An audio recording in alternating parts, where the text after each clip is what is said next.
Bill, it's so good to see you. Good to see you, Coelia. Yeah, thank you so much for once again having me. We were able to see ourselves in BGS. My team talked to you. Was it good? Like, how did Pedroca, did he treat you well? They did a great job. Yep, they asked all the right questions, tough questions. Like, I'm sure you had something to do with it because they were tough questions, but it was great. Thank you so much once again.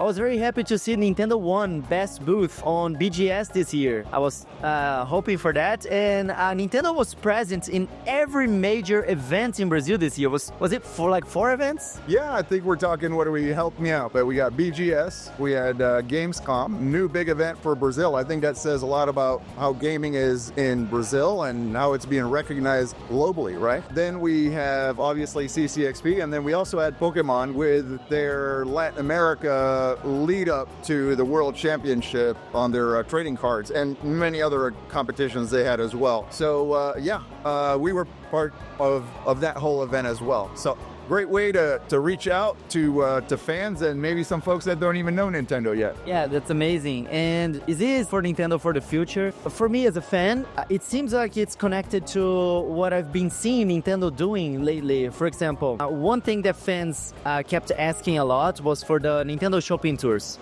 right? We had it in Sao Paulo, in Rio de Janeiro, and fans asked for more events around Brazil, and we haven't had the shopping tours yet, but we've had retailers partnering with Nintendo, for example, Americanas or He Happy, for special events happening across Brazil, right? So is this something that we should see expanding next year? More events, Nintendo keeping their presence, and more events across Brazil? Yeah, well, you hit on 3 good areas. The events that we just talked about, you have activities that we do together with our retailers, and then you also have the mall tours. And what we do is continue to evaluate, okay, what's working, and based on that, what do we continue doing, and how do we continue to improve, really? At the end of the day, we want to reach out to more and more people in Brazil. The level of awareness is not where we want it to be, right? It's increased significantly over these past years that we've been back with the hardware. We're talking about over 4 years now, but there's a lot of room to grow. There's still a lot of opportunity. The events we're really liking how the events are going, the booths, the interaction with the consumers, with the Nintendistas. So that's going really well. We're looking to continue that next year as well. But, each situation we have to evaluate individually. Retailers, we continue to partner with them, and we are looking to continue and also expand our mall tours. Looking at my helpline over here, but I think it's called Curitiba, Fortaleza, Brasilia, Rio, and Sao Paulo. So dates to be announced, but that's what we're working on right now. Plans can still adjust a little bit, but we see that besides the 2 biggest cities, there's a lot of opportunity throughout Brazil for us to reach our desired consumers. That's amazing. This is completely new information, and I think it shows even more how Nintendo is listening to the fans, right?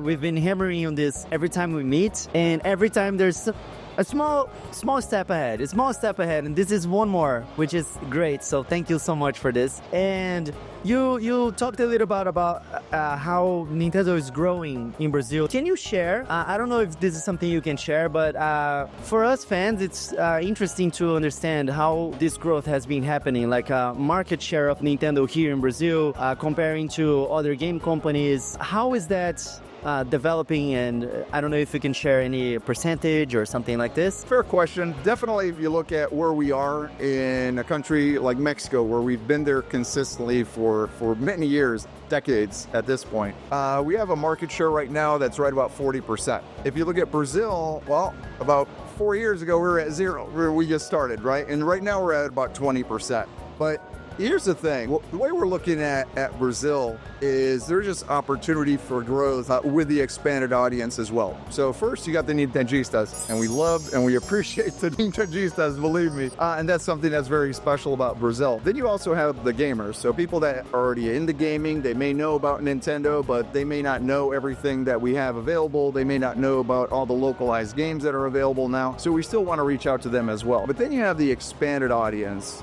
people that aren't necessarily in the gaming, but they're looking for good entertainment for their family, for their kids, for themselves. And those are people that we still need to reach out to. Look, I'm not telling you anything new, but we haven't been active in Brazil for many years up until we came back about just over 4 years ago. So we have ground to make up. Our goal is to grow that 20% we're talking about, which is where we are about now in Brazil, and get to levels like we have in Mexico. Now, that's going to take time. We also see that you have Xbox, you have PlayStation. We don't see it so much as a competition against them. We see a lot of gamers that are and when it comes to Nintendo. It's usually or Sony, PlayStation, or Xbox. But then when it comes to Switch, it tends to be an and. So there's still a lot of opportunity there.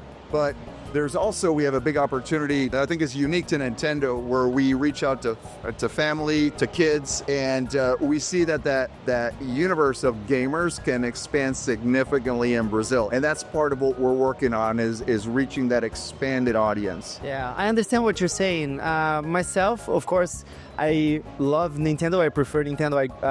I've grown like since I was a kid with Nintendo, but I also have a PlayStation and an Xbox at home. For me, PlayStation and Xbox is the end, and for many other gamers, Nintendo can be that end as well. We can bring our Switch whenever we go.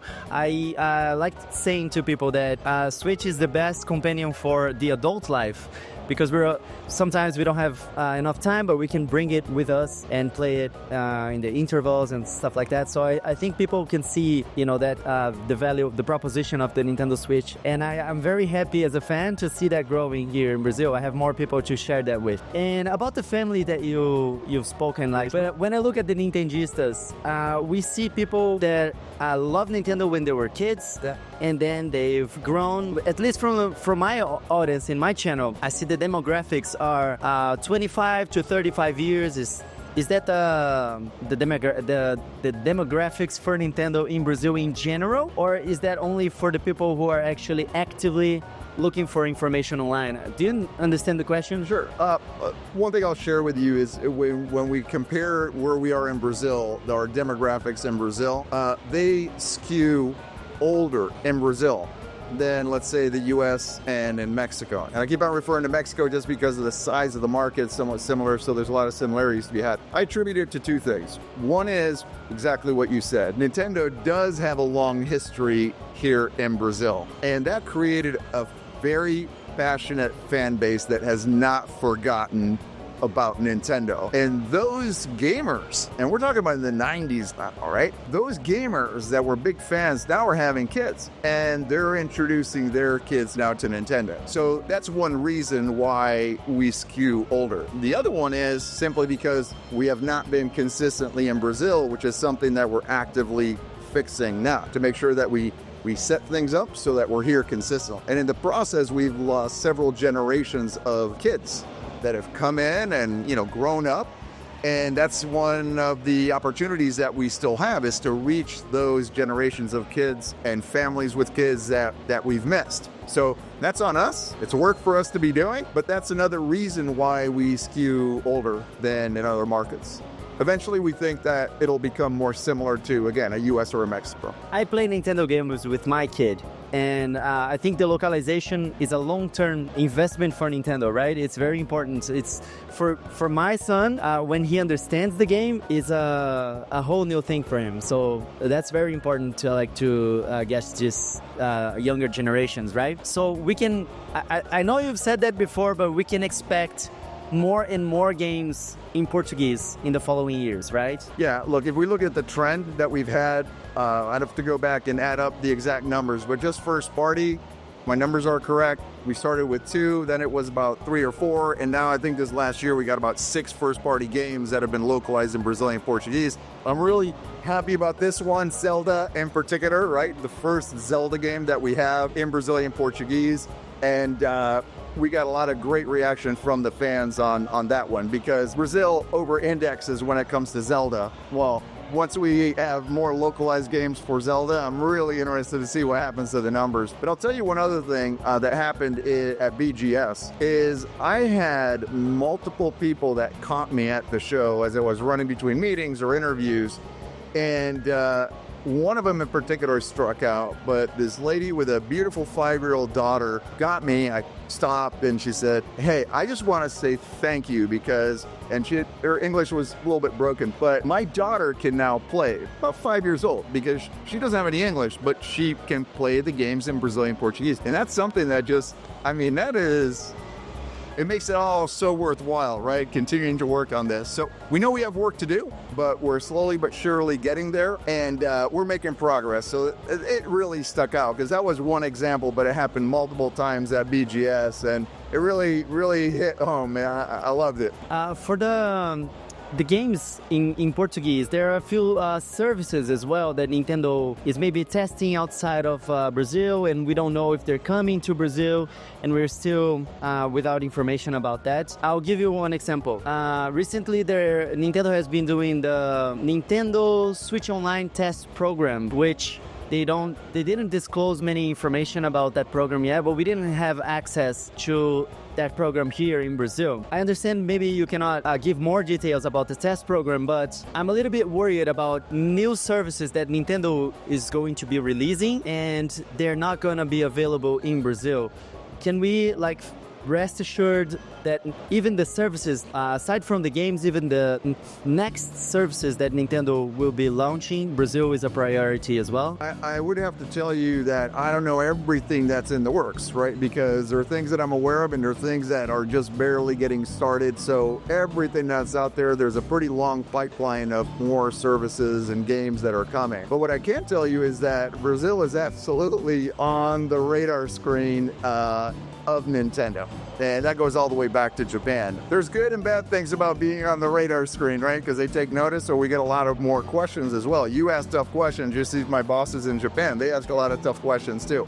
But the point is that there's a strong interest in Latin America, and there's a strong interest in Brazil that's continued to grow. We're seeing that commitment, that investment in things like the games that are coming out and localized Brazilian Portuguese, different services that are available. We have an eShop for Brazil with over 5,000 games that are available on eShop. So I think that gives you the best indication of where things are headed. When there's tests and different things that happen, they usually have to put the sample size or the group that they're testing, some parameters around it to make it manageable. But I think that the trend line that we're on is fantastic, and Brazil's looking great. I see that Nintendo is doing many of the things now even better than Nintendo did back in the day, which is amazing. But there's one thing that Nintendo used to do, and we still don't have that yet, which is having a warehouse in Brazil, or even maybe manufacture games and consoles here in Brazil to lower the price. I know it's two different things, but do you think that's a possibility for Nintendo maybe in the future? Have more accessible... I know you've been fighting for the lowest price as possible, right? You told me that before. Is that something in the horizon of Nintendo, or not even thinking about it? Well, look, when you look at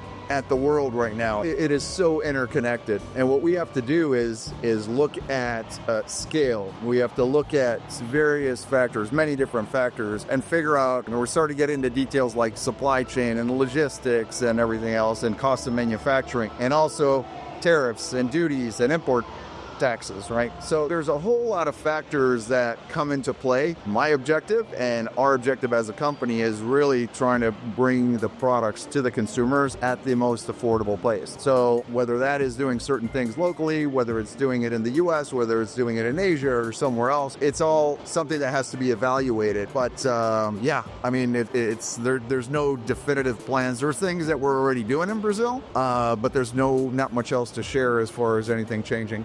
Hopefully, maybe in the future, with the market share of Nintendo in Brazil growing a lot, we can do that, improve things even further. I have maybe 3 final questions for us, maybe more fan-like, okay? Donkey Kong. Nintendo has been looking at Donkey Kong so much recently. It was sad for us fans when Nintendo didn't celebrate the 40 years of Donkey Kong in the arcade, but recently the 30 years of Donkey Kong Country was celebrated. Nintendo made social media posts and has been releasing on Nintendo Switch Online Donkey Kong Land 2, 3. There's a new game coming next month. There's a Donkey Kong Park, and Donkey Kong is in the movies. Can we expect a new Donkey Kong game? Please say yes.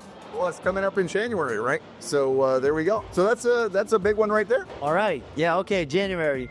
And here, crossing my fingers for maybe even more Donkey Kong coming. We love Donkey Kong in Brazil. And one more thing we have in the horizon is the successor of the Nintendo Switch. Mr. Furukawa, he said, until March, Nintendo is going to be revealing this new console. That's what he communicated to us, right? But now March is just a few months away. It is. Right? How are you feeling about that? Are you excited about the next system, bringing it to Brazil? How are you feeling about the new launch? Well, there's nothing to announce as far as the new launch. We'll wait till Mr. Furukawa makes his comments, but we're always looking for opportunities to surprise and delight our consumers, and Brazil is very much on the priority list. So, yeah, when the time comes, again, Mr. Furukawa will speak to that. I think we can count on not having the kind of lag that we've had with Switch for it to arrive in Brazil. It'll get to Brazil a whole lot sooner when the time comes. Yes, amazing. Well, glad to hear that. Final question. This is the number one thing people ask me online, and maybe looking at the horizon in the future, we don't know many more games that are coming for the Nintendo Switch. We know Donkey Kong, we know Pokemon Legends ZA, we know Metroid Prime 4, which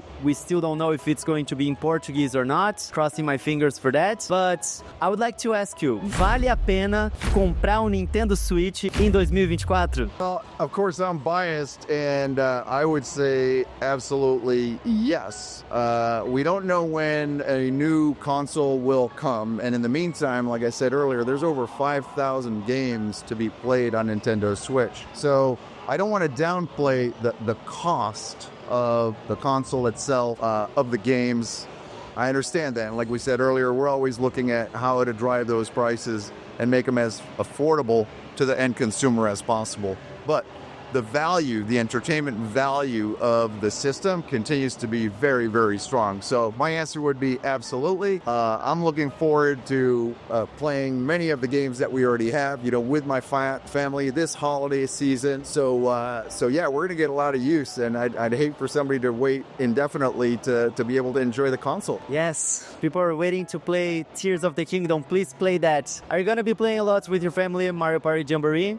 Yeah, maybe during Christmas. That's a fun game. So when all the family gets together here during the holidays, that'll be one of the games, and we have a few other favorites at home too. Mario Kart, obviously, and we also love Football Club 25. So those are just some of the games we'll be playing heavily this holiday season. Gil, thank you so much once again. It was amazing. Thank you, man. Thanks for all the support, all the recognition throughout the year, and always, and appreciate having the time with you. Thank you.